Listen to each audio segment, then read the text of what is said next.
cosa que les voy a decir también es importante. Normalmente las tasas generales, las tasas brutas que encasillan o que analizan la población en general, se amplifican por 1000. Y eso es como un consenso internacional.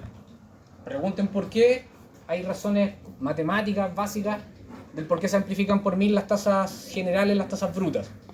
Y cuando hablamos de tasas específicas, tasas de una enfermedad en particular, de una situación de salud en particular, no se amplifican por 1000, se amplifican por 100.000. Y tienen una razón de base sumamente lógica, que es que las tasas generales, las tasas brutas, normalmente van a ser números más grandes, van a ser resultados más grandes. Por ejemplo, si nosotros queremos calcular la tasa de mortalidad, por ejemplo, pero acá tenemos una tasa específica. Si quisiéramos calcular la tasa de mortalidad general, miren, ¿cómo calcularían ustedes la tasa de mortalidad general con esos datos? ¿Qué colocan en el numerador y qué colocan en el denominador? Falleció. ¿Qué causa? En el numerador, recuerden, son los casos. La cantidad de muertes iría en el numerador. Serían muertos por cualquier causa 109.658, ¿cierto? Y en el denominador, ¿qué colocarían? La población total. 19 millones y algo. ¿Cuánto les da eso? ¿No tienen calculadora? ¿No tienen celular?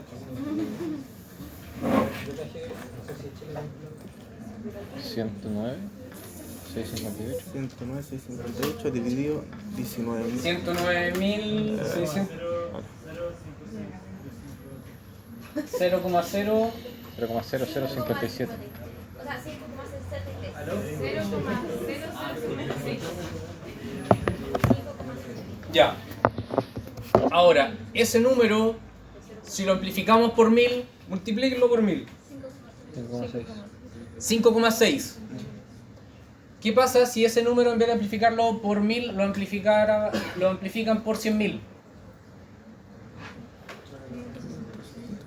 563 por 100.000. Ahora, ese número 5,6 por 1000 es un número, entre comillas, grande si lo comparamos, por ejemplo, con la tasa de muertes por accidentes de tránsito. ¿Por qué? Porque fíjense cuántos muertos por accidentes de tránsito hay en el total de la población. 1485. ¿Se acuerdan cuántos eran los muertos en general? Eran 109.000. O sea, esto no es ni el 10%, ¿cierto? Entonces, obviamente, al dividir esa cantidad por la población total, obviamente vamos a tener un número más pequeño. Entonces, por eso, para tener una cifra que se interprete de una manera más fácil, más rápida, lo amplificamos por 100.000. ¿Ya? Y por eso nos da este 7,63. Si lo hubiésemos amplificado por 1000, sería 0,0763, ¿cierto? Sería una cifra mucho más chica. Y es por eso que las tasas específicas se amplifican por 100.000 y las tasas generales, las tasas brutas, se amplifican por 1000.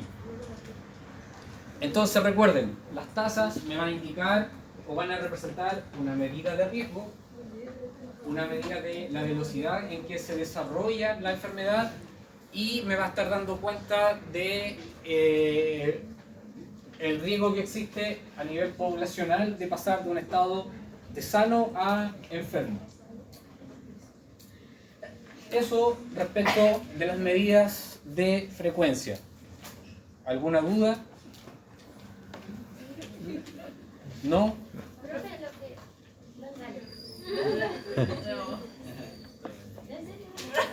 Pasa usted. No, que por ejemplo, si la tasa da un número, por ejemplo, 10,9 muertes, o da 7,4 muertes, yo tengo que redondearlo hacia arriba. Normalmente se redondea hacia arriba. Hacia arriba. Si dice 10,9, tendría que decir que hay 8. Podrían ser. Sí. Acá su compañera me preguntaba si las tasas les daba 10,7, 11,9, redondeaban hacia arriba o hacia abajo. Para la interpretación, redondeen hacia arriba, ¿ya? Pero el valor en sí sería 10,9. Pero para la interpretación, ustedes pueden decir, hubieron 11 por cada 1000, por cada 100.000, dependiendo si es una tasa específica o bruta, ¿ya? Pero el valor en sí de la tasa es 11,9. Y de hecho, muchos estudios epidemiológicos hacen o van evaluando el comportamiento de la tasa anual de diferentes enfermedades a través del tiempo. Y lo que vamos a ver ahora representa cómo nosotros podemos medir la enfermedad en la población. Y la enfermedad en la población la podemos medir básicamente con 3 medidas epidemiológicas. Con las medidas de prevalencia, incidencia y letalidad. ¿Han escuchado de prevalencia? Sí. Yo creo que sí. ¿De incidencia? ¿Saben cuál es la diferencia entre prevalencia e incidencia? Incidencia, casos nuevos. ¿Ah? Incidencia, casos nuevos. Incidencia, caso nuevo, muy bien. ¿Y la prevalencia?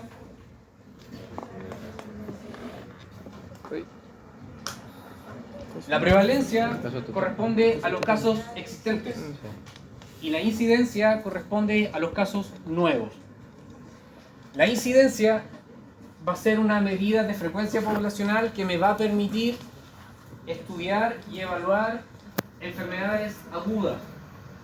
Y la prevalencia me va a servir para representar enfermedades de corte crónico, ¿ya? Enfermedades crónicas no transmisibles generalmente. Y la letalidad va a ser una representación de la gravedad de la enfermedad. Entonces, de esa forma, nosotros vamos a calcular la prevalencia. ¿O qué es la prevalencia? Es la proporción de personas que están afectadas por un problema de salud en un momento o en un tiempo determinado. ¿Y cómo se calcula? Los casos existentes en una población en un periodo determinado, partido por el total de la población en ese mismo periodo, amplificado por 100. Ahora, normalmente la prevalencia se amplifica por 100. Pero si tienen una prevalencia muy pequeña, pueden echar mano a amplificar por otra potencia, por 1000, por 10.000, ¿ya? Pero lo común y lo normal es que la prevalencia se amplifique por 100. ¿Por qué? Porque es una proporción y las proporciones generalmente se van a amplificar por 100. Entonces aquí existen diversos ejercicios o diversas muestras de, por ejemplo, querer calcular la prevalencia del COVID en una fecha determinada en Chile. Para eso necesitamos tener la cantidad de la población total para ese periodo y necesitamos tener la cantidad de personas que tienen COVID en ese periodo determinado. Entonces, las personas que tenían COVID en ese periodo eran aquellas personas que estaban activos, casos activos de COVID, partido por el total de la población, y me da que el 0,049% de la población chilena en esa fecha eran personas o casos activos de COVID. ¿Por qué? Porque recuerden, casos prevalentes, casos que tienen la enfermedad. Por eso, la prevalencia no es una medida útil para evaluar o caracterizar morbilidad de tipo agudo o de corto desarrollo o que tenga una corta duración. Porque si queremos calcular la prevalencia, por ejemplo, del resfriado, en un mes, una persona en un mes puede que se resfríe hasta 2 veces, ¿cierto? Dependiendo su situación particular. La otra medida que normalmente se utiliza en salud es la incidencia acumulada. Y la incidencia acumulada, como muy bien lo mencionaron, corresponde a los casos nuevos de una enfermedad, partido por el número de personas libres que están expuestas al riesgo en una población y en un tiempo determinado. Y aquí hay una diferencia con la prevalencia. En la prevalencia era toda la población. Y la incidencia dice que son las personas que están expuestas al riesgo. No es toda la población, son solo aquellos que están expuestos al riesgo. Entonces, cuando nosotros queremos realizar cálculos de incidencia, hay que tener presente la población en la cual estamos haciendo el estudio. ¿Por qué? Porque tenemos que asegurarnos que esas personas, además, no tengan la enfermedad. ¿Ya? Y eso nosotros lo vamos a amplificar por una potencia de 10. Importante que el resultado de la incidencia, y esto es importante, es el resultado de esta división. Ese es el resultado de la incidencia. Ahora, para la interpretación de ese valor, lo podemos amplificar por una potencia de 10. Pero el resultado de sí es lo que dio la división, aunque sea un número sumamente chico. Pero eso es la incidencia. Para la interpretación, lo amplificamos por una potencia de 10 para que sea más fácil interpretable. Y aquí, nuevamente, es importante recordar el concepto de riesgo o población que está expuesta al riesgo, o población en riesgo, que es aquella persona que puede presentar un evento en salud, ¿ya? Y se les coloca el siguiente ejemplo. Las personas que están expuestas a tener un carcinoma de cuello uterino, por razón lógica, carcinoma de cuello uterino, ¿quiénes son las personas que pueden tener carcinoma de cuello uterino? ¿Toda la población? No, ¿cierto? Solamente lo pueden tener las mujeres. Las mujeres de todas las edades, normalmente tampoco no, porque tenemos que existir una relación, una asociación con exposición a ciertos factores de riesgo. Por lo mismo, ¿cuál es la población que está generalmente mayormente expuesta al riesgo? Podríamos decir que son mujeres entre 25 y 69 años, ¿ya? Entonces, eso es un ejemplo de tener importancia, de identificar muy bien cuál es la población que está en riesgo. Y de hecho, para estudios epidemiológicos, algo que es muy difícil es identificar la población o definir la población que está en riesgo. Acá, por ejemplo, nos piden calcular la incidencia del COVID al 15 de diciembre.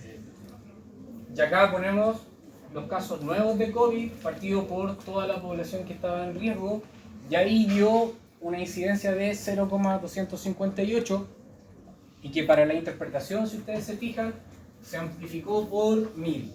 Es decir, que por cada 1000 personas en Chile, para esa fecha, existieron 258,7 casos nuevos de COVID para el 15 de diciembre. Profesor, o sea que si nos preguntan como el valor de la incidencia sería el número decimal. El número decimal, el resultado de esa división. Nada más que eso. Después para interpretarlo, ustedes para hacer otros juegos, lo pueden amplificar, ya por una potencia de 10. Acá lo mismo. ¿Se fijan? Pueden calcular la incidencia acumulada de diabetes. Y cuando hablamos de incidencia acumulada es lo que yo les acabo de decir. ¿Por qué tiene un apellido acá esta incidencia? Porque existe otra medida de incidencia que se llama densidad de incidencia, ¿ya? Pero por razones académicas no les pasamos la densidad de incidencia en pregrado, ¿ya? Porque normalmente la densidad de incidencia se utiliza para realizar mediciones de estudios, en estudios de cohortes, de seguimientos poblacionales, y ver cuántos casos se desarrollan, y toma también en consideración el tiempo, cuántos casos persona o tiempo persona se desarrollan en una población determinada. Bueno, acá lo mismo. ¿Por qué estaba este ejemplo? ¿Por qué? Porque si queremos calcular la incidencia acumulada de la diabetes en el año 2021, tenemos que colocar en el numerador la cantidad de casos nuevos de diabetes, y en el denominador, como decimos, que es la población que está expuesta al riesgo. No es toda la población que está expuesta al riesgo. ¿Por qué? Porque de esa población total de un país ya existe una población que ya tienen la diabetes. Una persona que tiene diabetes no puede volver a tener diabetes porque ya la tiene, ¿cierto? Entonces, a la población total le restamos la prevalencia de diabetes o los casos prevalentes de diabetes. ¿Cuáles son los casos prevalentes de diabetes? Los casos existentes a inicio de año. Y le restamos las personas que fallecieron de diabetes, ¿cierto? Los 2.501 personas. Y eso me daría el total de personas que yo debo colocar en el denominador. Porque ese es el total de personas que están expuestas a tener diabetes. Entonces ahí da una incidencia acumulada de 28,3. ¿Qué significa? Que en Chile, de cada 1.000 personas en riesgo de padecer diabetes, existen 28,3 o existieron 28,3 casos nuevos de diabetes en el 2021. Y esto es importante también que ustedes lo conozcan, la relación entre la prevalencia y la incidencia. ¿Qué pasa cuando aumenta la incidencia de una enfermedad crónica? ¿Qué va a pasar con la prevalencia?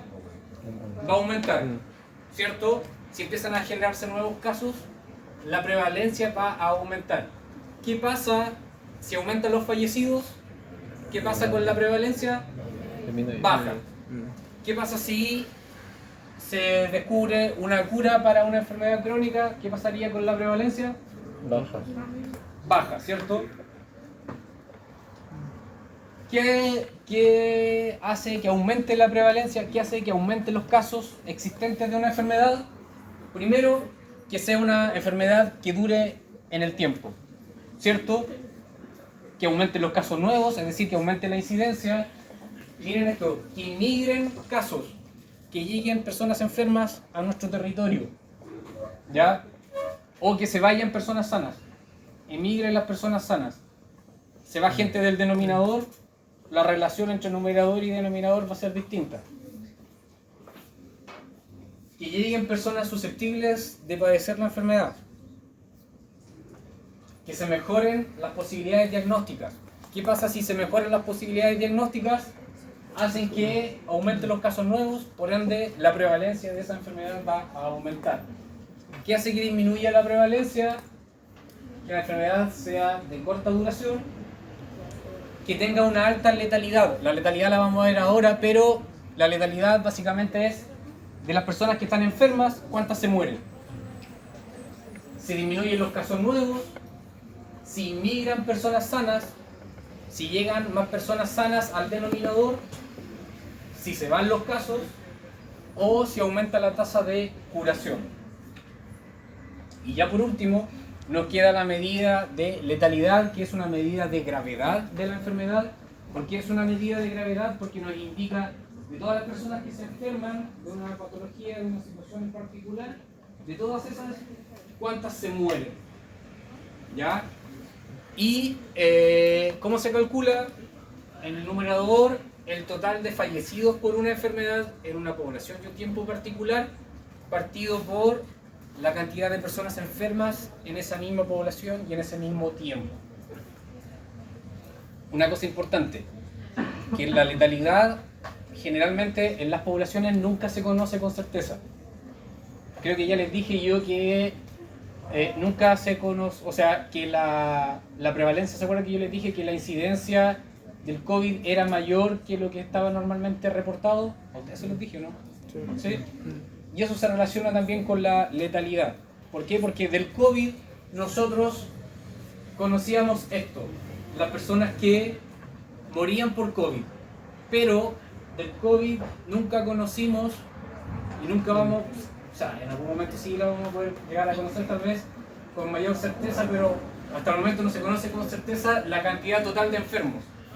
Entonces probablemente la letalidad del COVID no es o no fue tan alta como se declaró. Probablemente la letalidad es mucho más baja. ¿Por qué? Porque no conocimos el total de casos. Y acá, bueno, se muestra el ejemplo de la letalidad del sarampión. Eso. ¿Alguna duda? ¿No? Entonces, ahora el taller. El taller es una nueva